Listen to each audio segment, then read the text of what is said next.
Ito, pakakainin natin muna si si 007 para may lakas siya kahit naglilimlim siya ng itlog. Ayan, no? Kasi nakaano yan, nanaban natin sa derby.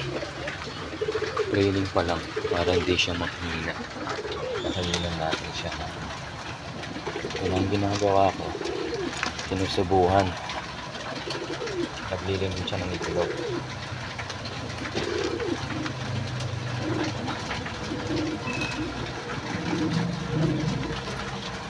Ayan siya.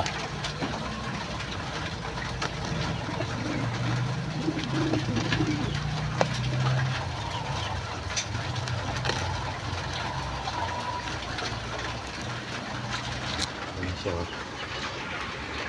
Mamaya pa lang kasi bababa yan, hindi siya makakain. Pinakain ko na yung mga warriors. Ayan o. Para hindi mabubusan ng lakas niya pag sakay sa training. Halaban siya ng pan race 1, pan race 2. Ito siya. Lady Beauty. Bloodline. Lady Beauty. Bye.